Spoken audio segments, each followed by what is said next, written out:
Ladies and gentlemen, welcome back to American Builders presented by TradeGuard. Today I am here with Paul and Craig of Legacy Construction and Development. Gentlemen, thanks for coming on today.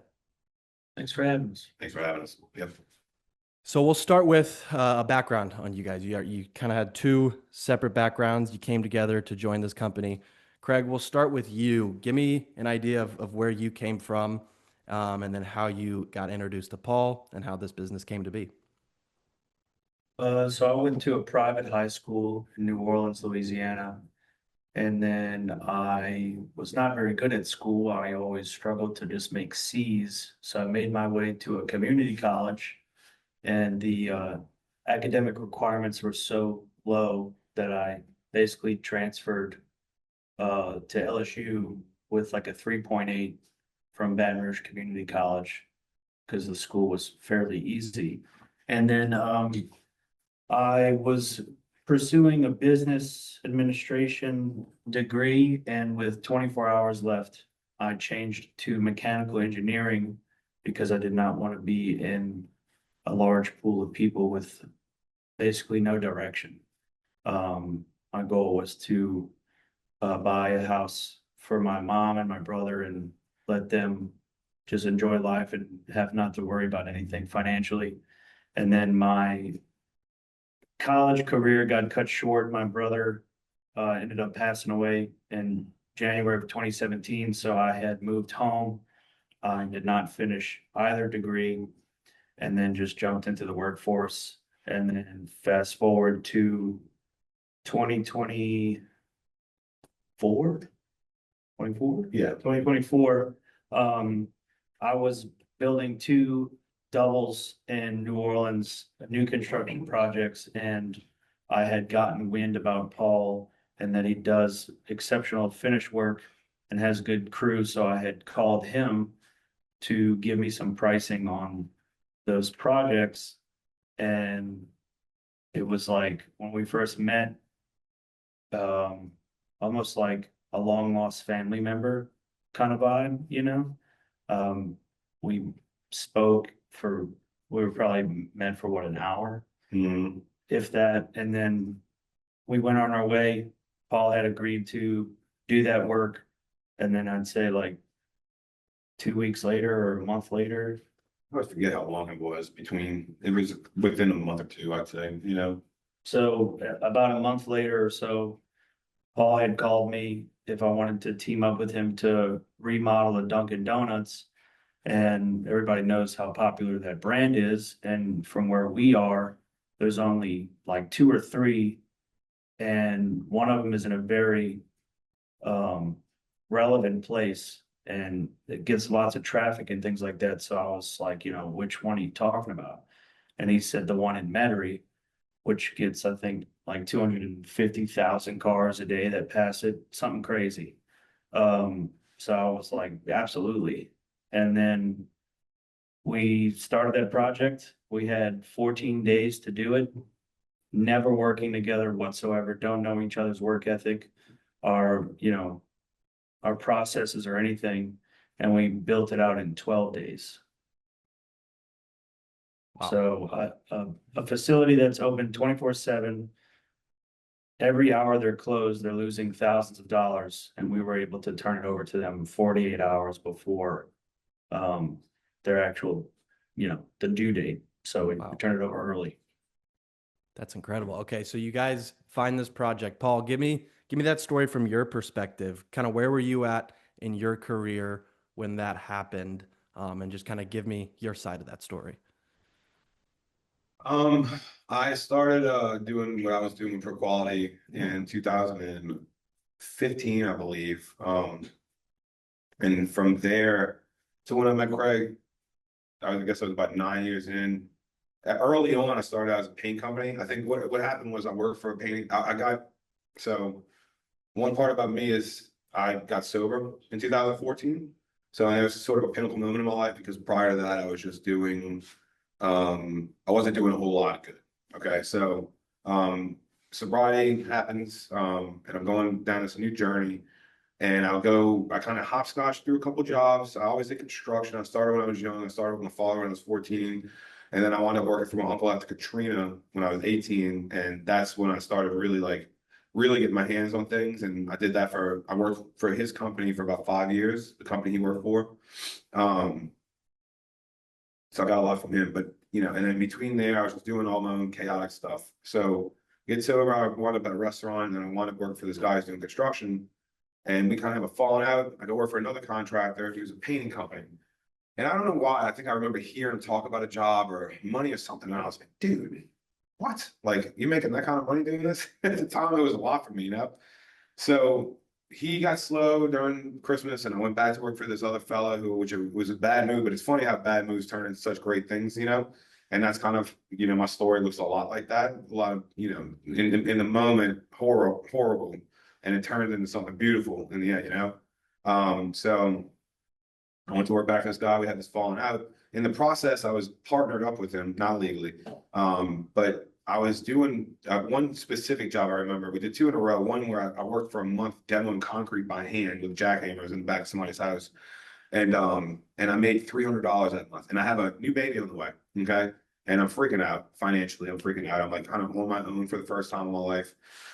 I'm in my mid-20s, and anyway, so that I hit up a friend of mine's, my cousin's husband, who's a general contractor, and I sent him some pictures of this job I was doing. And he's like, dude, I'm like, how do you structure finances when you're a partner and you're doing the work? And he kind of gave me a breakdown. I'm like, that's not at all what's happening here. And I'm getting the raw end of this deal.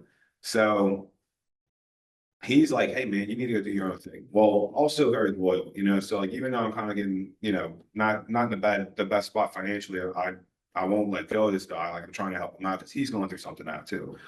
And he wound up pulling the whole thing down around everybody. He wound up back in jail. He's actually deceased now. But it led me I got to this point where I had no job. We had a falling out. I needed to do something. I went to my cousin's husband, and I'm like, dude, what should I do here? And he's like, you need to do your own thing. Like, your quality's there. Like, you have the ethic. You just got to do your own thing. So I started that. And that was in 2015, which is the reason why when we got together, when me and Craig got together, he showed me that there's house plans that he was building. There's two houses in Louisiana, I'm sorry, I was in this Spain Street in New Orleans. Those were like a very similar model house to the ones that my cousin's husband builds. Similar, like, and I told him, I was like, those look like Ducar houses. He's like, these are Ducar houses. I just changed some things up, better for insurance. I was like, that's because it was just weird. Like, all these things kind of came together like that. But I grew pro quality for about 9 years, and it really wasn't like I didn't ramp up the business end of things. I was sort of a grunt, in the field. I was a construction worker, worked for itself. Yep. Toward the end there, before I met Craig, I started to kind of want to expand. I think I started to have more ambition about my business growth. So I was taking on, I evolved into remodels because that's really what I was. Even though I started a painting company, I started doing residential work, and I was getting to that point of like, I was ready for new stuff, like new construction. So I did a lot of just whole home stuff for people. That's where I was when I met him. So like, branching into commercial wasn't my forte. I was doing some commercial. In fact, that's how I got on that Duncan, was through a company I was doing all the finishing work, doing the commercial. I had wing stops. Same company wanted to do this Duncan. They didn't like the GC that they were working with, so they offered it to me because they liked my work ethic. So I brought it to Craig because he had the commercial license. Ironically, too, my cousin's husband had that license, and I didn't know that.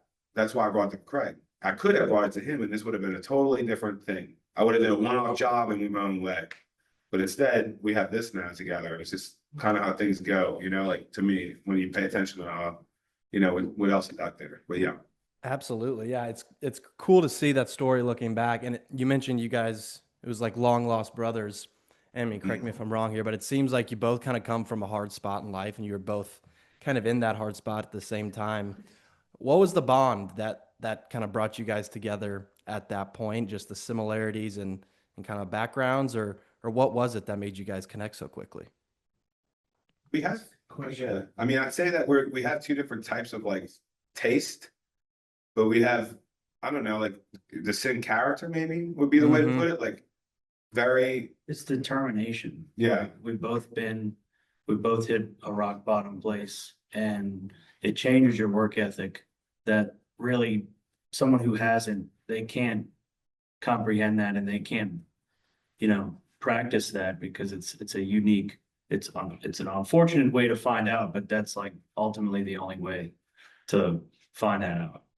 And then it's like, it's the other side where we both, I think like, for instance, our business and the people that work here, like, yeah, we do this because we have families and we need to make money, and like that's base value stuff. But I think we do this, I think more for the people around us too. Like I think that I recognize in Craig something that is a huge part of my life with trying to help people, like what I do with my recovery. And I see that with no need for this, he still is that character driven person. Somebody who cares about his fellow, you know what I'm saying? Like I see that part of him, and I think that's where we bond heavily. That's beautiful. Not a lot of people like that. So tell me about the business today. Well, and then we'll get into the specifics. Where is Legacy at right now? What are kind of the core services you offer, sort of the size, employee count, types of jobs you're doing? Just give us an overview of the business today. Well, considering in about a month, actually a month today, a month from now, today, we'll make 2 years. And we opened the books basically June 1st. We started the company May 8th of 24. We opened the books June 1st of 24. So we had about 6 months left of 24 to do something. And in that 6 months, we produced about 4.5 million in revenue. And then last year, we produced about 14.5 million in revenue. So we're licensed in six states, working on a few. Yeah. We specialize in QSR, which is quick service restaurants, and franchise-esque, like, projects. It doesn't have to necessarily be QSR. And we are currently working on our largest project to date in Pass Christian, Mississippi. It's about a $9 million project, building 2 10-plex condo towers with some retail spaces behind it. And they're raised 25 feet off the ground on Highway 90. So they're a pretty large structure, especially considering, we're so new, Absolutely. But And we're on schedule though, and Yeah. I think that when you want to pinpoint like what we do, like what our model is QSRs we've become really good at. We've become really good at all the different ordinances, different things that go into them, because restaurants tend to be a more difficult task. Yeah, well, cookie cutter in far as like turnaround time, but dealing with fire marshals, dealing with grease traps, there's a lot that goes into it, dealing with hood systems. They're more than just going and I don't know, building out like a Home Depot would be, for instance. There's security that goes in that. There's sprinklers and all this stuff, but those have a few more layers to them, I guess is what I'm trying to say. And we've gotten good at doing those fast. And we realize like this is just a rinse and repeat type model. So we do that, but what comes alongside that is scheduling. Because we've become so good at scheduling, we're able to take on bigger tasks and implement well there too. So we brought on specific people that are in the commercial game, but aren't in the QSR style version. So now with that, like for instance, we have project managers and superintendents that are phenomenal at that those 20 condos that we're building out there. So we're branching into that area. And then we recently brought on an estimator to go after public stuff. And so like those that team right there, our estimator and those the PMs in that field and superintendents will be going in one direction, and we'll have some of the other superintendents and PMs going in the QSR directions. And then I still do maintain some form of like residential work here, only because we know a lot of people and we tend to just work for people that we know. And there's a level of, I personally like design the office and whatnot. So like there's a hobby there for me too. And I like working with people and sort of doing that aspect. So it's more of that is not as much for the business as it is for me, although the business is business, you know what I mean? So, yeah. and So but we don't have emphasis there. so it sounds like the bread and butter and kind of the main focus going forward is going to be on this QSR, which makes total sense. You've mastered the model. You've got the timelines down. You're almost, you're experts in that field. The residential, you take it as it comes on, but the focus in terms of kind of what you're focused on selling and growing is on the commercial side, specifically that QSR. Is that a good summary? Yeah, I think so, but we're also trying to open up like with the public stuff and that's, Yeah. we're trying to go after that branch too. That branch is just newer to us, I think is what it is. QSR covers all of our overhead. Yeah. So everything after that is just I mean, you could almost look at it as for fun, Mhm. you know, and for extra growth, put the money back into the business and just make it, make it keep going, you know? Yeah, we turned Absolutely. over, I think, over 24 QSR since inception now. Um, and so, but and we keep moving. That train is running, but it also becomes easier the more you do it. So it's like it's weird because we feel like we're not busy right now, but we have we have a bunch of stuff going on, but we're like, oh, we're not that busy. We got a call yesterday, they have what, 18 to do this year? Yeah. And to, like, to try to get to next year, Mm. 18 more, whatever it is. But we just Wingstop. finished a Five Guys. We won another Five Guys. We're going to Wingstop right now, and we have a Wingstop fix at the start. And for us, it's like, yeah, Do dentist offices, Yeah. clinics like that. We have we have a pharmacy that we're doing in New Orleans. a financial institution type situation, whatever you call it. I Yeah, don't know what to call it, whatever. and then there's like a massive like pharmacy super center that's coming to Metairie. And we'll be bidding on that. There's not much competition on that one, so that'll be nice. It's like a 20,000 square foot pharmacy. It's gonna, Let's dive into the QSR, the details of that. So you guys met with this Duncan project. My question on this is like, what is the best way to get your foot in the door in that specific niche? You know, I've got a guy who's been on this podcast who's in the epoxy game, and he has a similar focus. He loves the franchises. They're burn and turn. You get one good contact. That one good contact can bring you multiple deals, and it almost, creates that recurring revenue, if you will. Walk me through, how you got that first project. Who are the contacts in the space that you have to know to get into this vertical? Dude, the best thing I could say is you just be friends with a GC who's got the workflow. Because these QSRs are not gonna hire you so into like by themselves to do one task unless they're like super penny pinchers and they're trying to like not use a GC, but at the end of the day, they are gonna legally have to because of code requirements and things like that and permitting.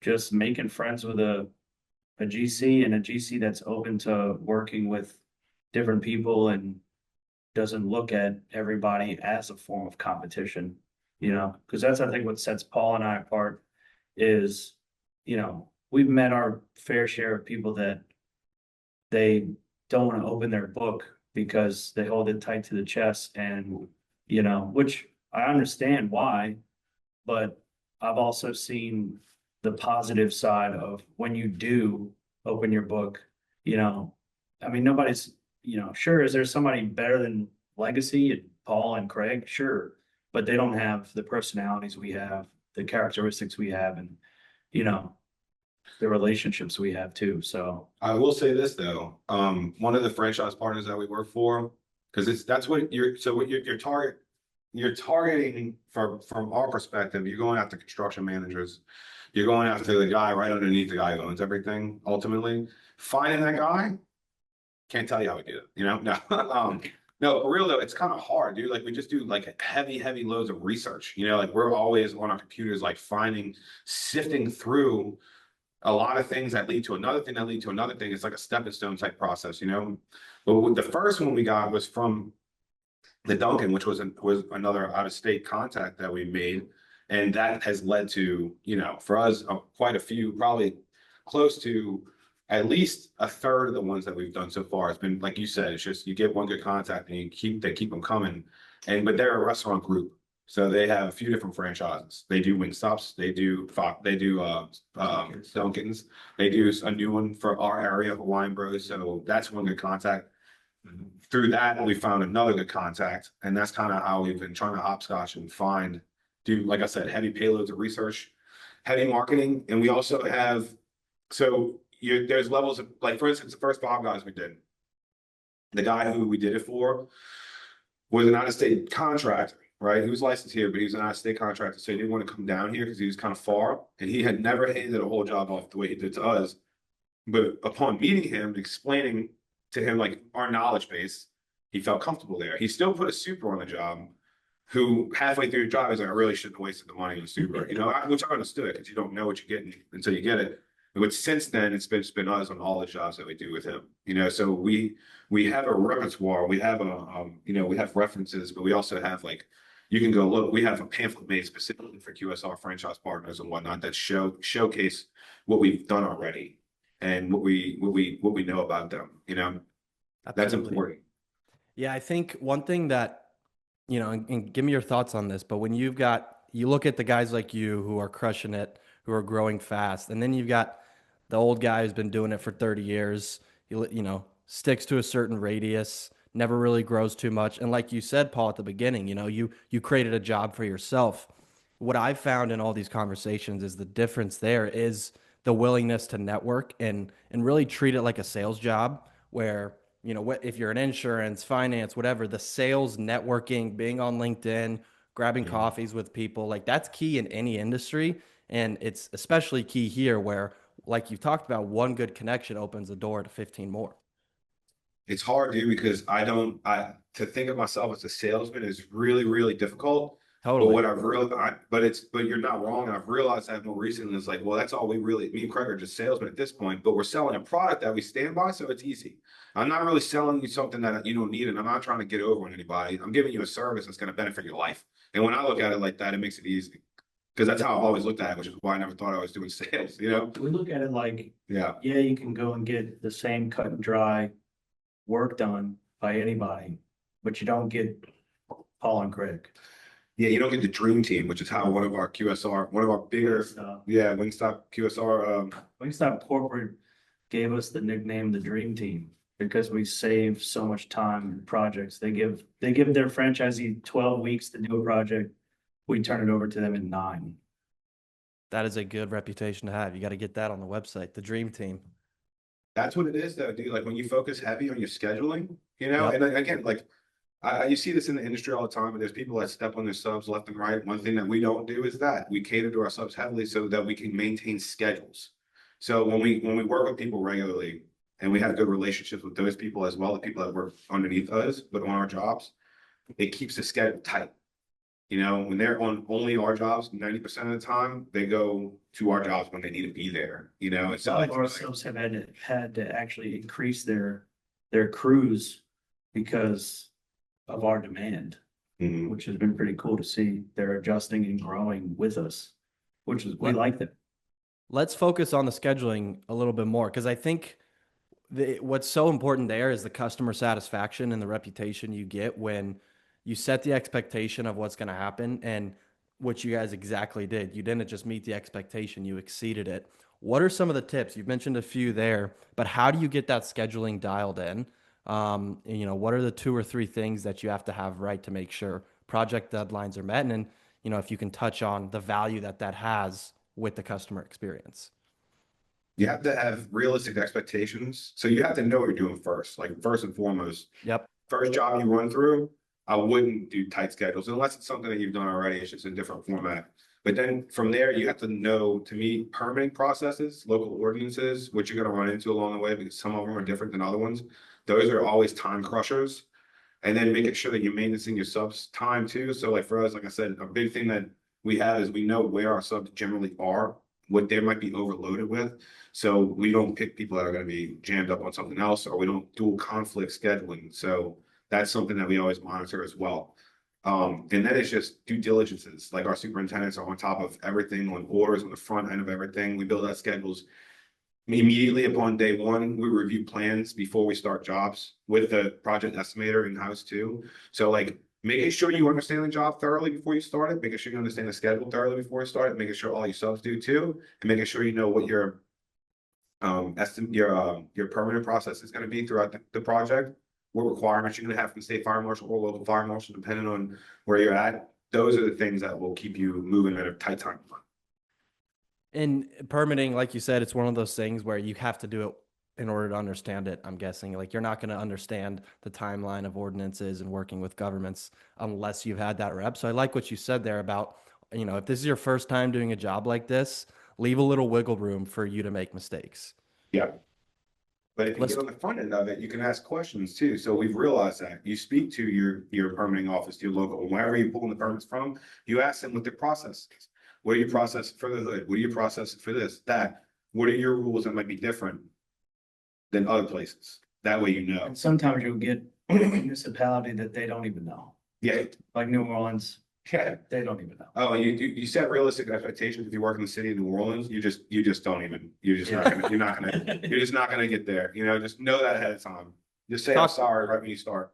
talk to that a little bit. I mean, what is it like working in New Orleans? Clearly a little Oh, bit chaotic. It's an absolute nightmare. Yeah. And, Really it's I you're hate honest, it. yeah, it's worse. Yeah. interesting. Interesting.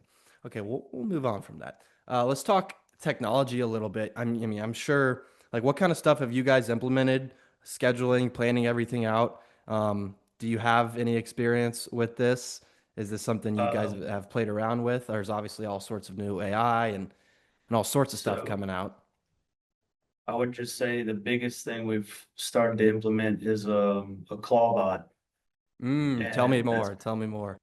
that's been pretty fun. We're basically just building it out to create this one interface that our company can use to have like the one-stop shop for everything that they need and get rid of the white noise and stuff like that that they have to handle, you know, try to make their lives better.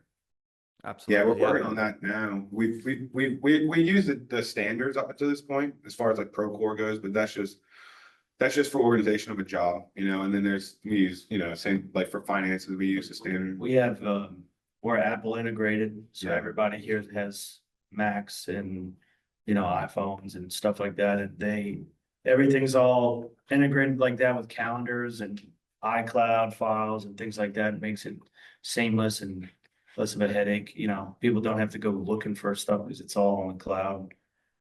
We have Procore and we have Plan Hub and We have a few things. Yeah. AIA Yeah. contract software. We got a lot of stuff. Yeah. And that's what we've realized, like what we're trying to do with AI right now is that we have all these different softwares that we use. And we're like, how can we put them in one? You know, like how can we group these things together? I mean, technically, some of them kind of do versions of that already. Like Procore can kind of do some of that financial stuff, but it's kind of clunky too. And if you don't have a lot of experience with it, like we're hiring superintendents and project managers, we're not hiring software technicians, you know? So it's like, if you don't have years of experience on the job using Procore, you're gonna not be the greatest at it on day one. And we have a younger team here. So we're looking at implementing AI to create our own software that sort of integrates Procore, you know, QuickBooks, all of the different things that we use, AIA contracts, DocuSign, all that stuff into one login on your phone, one app on your phone that you go into, job files that has everything in it. Your own bot sends, if you're in the operations team, you just text it a question. It'll give you an answer based on what's in the plans if you don't already know, or it sends an RFI out automatically through Procore. Still documents everything in Procore so that we still maintain industry standards, but we have a more seamless operation internally. That's where we're Totally. targeting. Yeah, I've got one of my clients he's in the roofing industry and he's building something similar.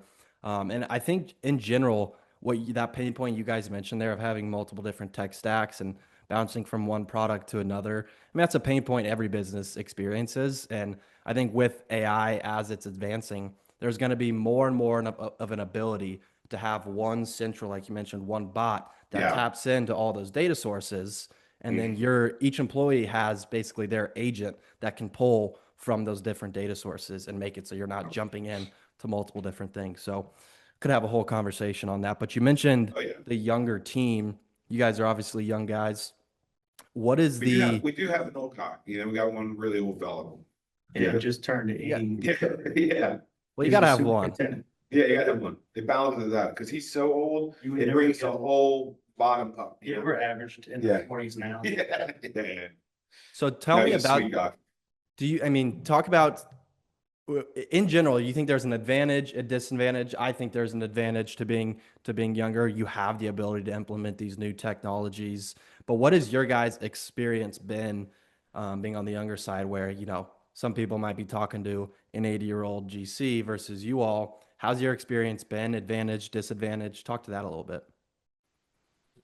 It's pretty adaptable. You're more readily adaptable.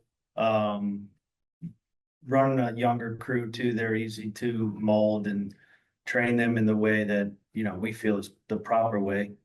Um, we have a couple of older, older individuals, but they're not super stuck on one method, like one of them in particular, he's wanted to try new things and has brought that to the table for other companies, and they've just pretty much told him no. And we gave him a director seat here to build out that vision for us, because we welcome new ideas, you know, we don't just shoot them down every time we hear them. We sit down, we listen to them, we critique them, why it would make sense, why it wouldn't make sense, things like that. So we're open, like anybody on our team can come to talk to us about work, about family, about any struggles that they have in or out the office.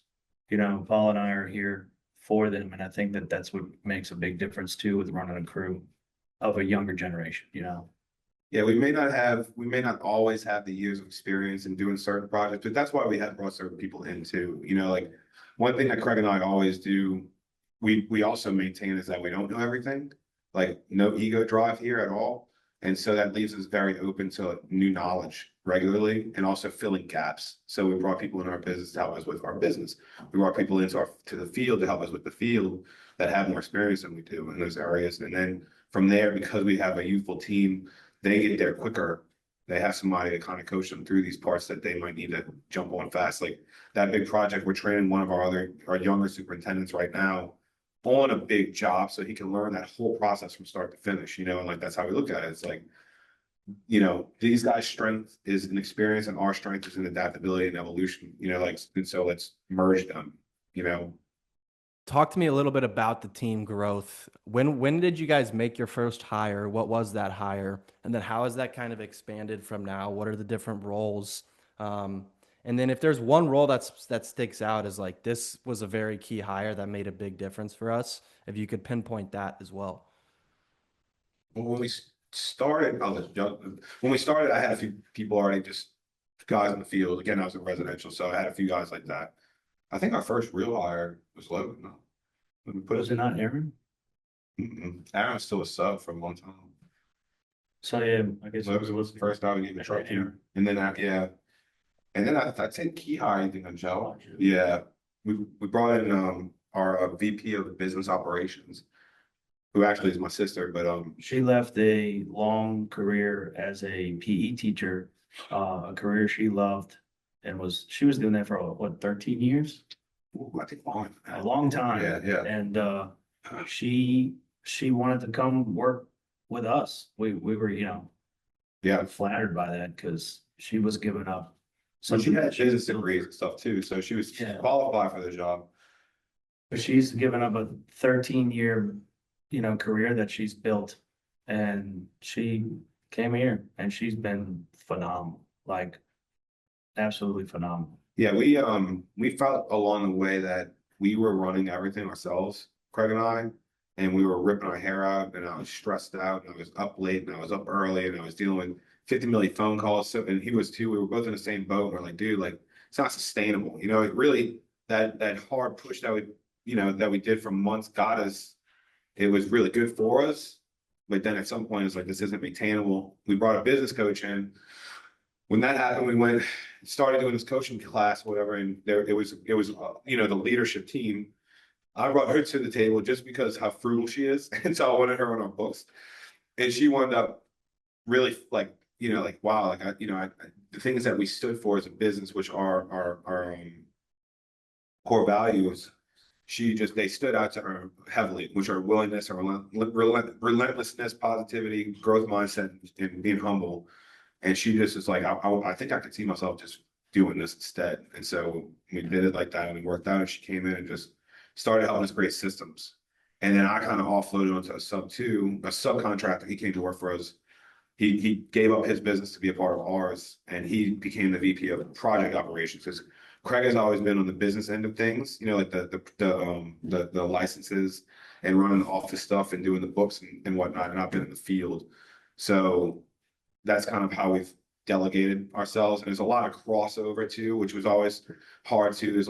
We stepped on each other's toes earlier on, bringing those people in. taking some of the load off and then creating systems with us helped us to further ourselves better, become more organized. I've heard this time and time again, though. I mean, from guys who are doing $50 million a year in revenue, their advice on when do you make that hire is exactly the experience you both had, which is, hey, do it until you can't anymore and your life sucks.